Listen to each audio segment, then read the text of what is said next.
let's learn how to read ancient poetry. The poet Virgil famously set himself up as the rival of Homer, and in the Aeneid, he tells the epic story of the founding of the Roman people. Line 278 in Book 1 is like a one-line summary of the whole poem. The goddess of love, Venus, is worried about her son, the poem's hero and namesake, the Trojan prince Aeneas.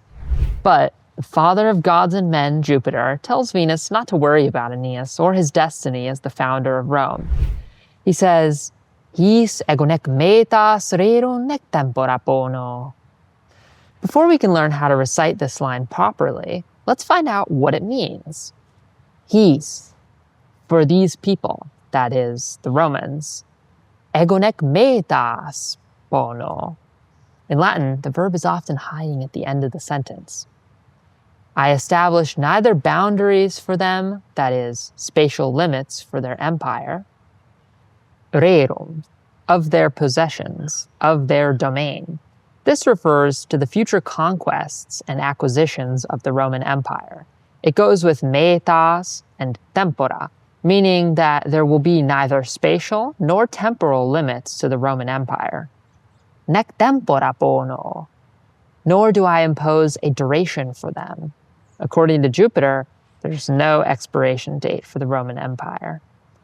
So, altogether, Jupiter says of the Roman people, I establish neither bounds nor ends for their possessions.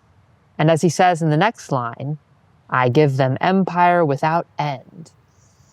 Now that we know the meaning, let's try to recite the Latin properly according to the meter.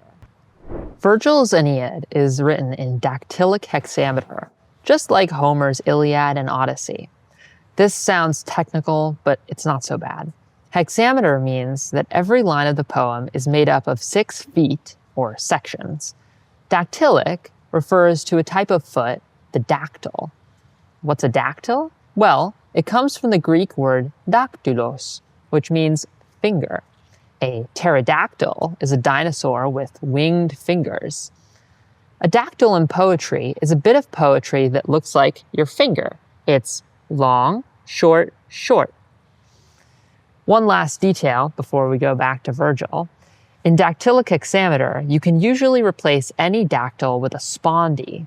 What's a spondee? A spondee is a foot with 2 long syllables. So this means that every foot in dactylic hexameter is either long, short, short, or long, long. Now, back to Jupiter and Rome. His ego. His ego. Make sure to pronounce the long vowels as long and the short vowels as short. His ego. Look, a dactyl. Now you try. Great. Now let's do the next few words. Nec mētās. Nec mētās. These are all long syllables. Now you try. Good job.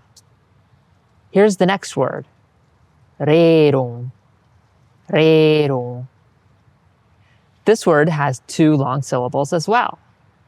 Now you try. Awesome. Let's put that all together now. Listen for the dactyl at the beginning and then a series of spondees. His ego nec mētās rērum. His ego nec mētās rērum. Now you try.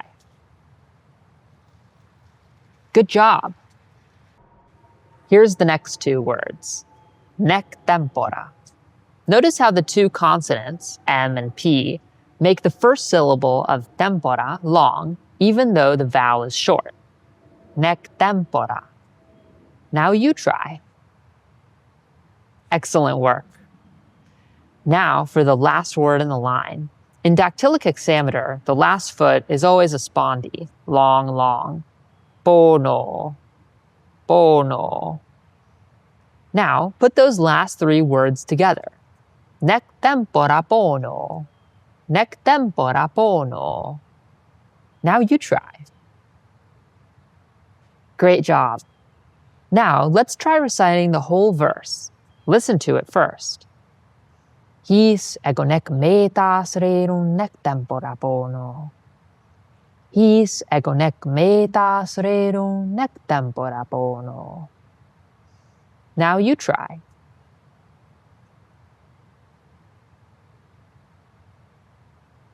Great job. Now you know how to recite this amazing verse from Book 1 of the Aeneid.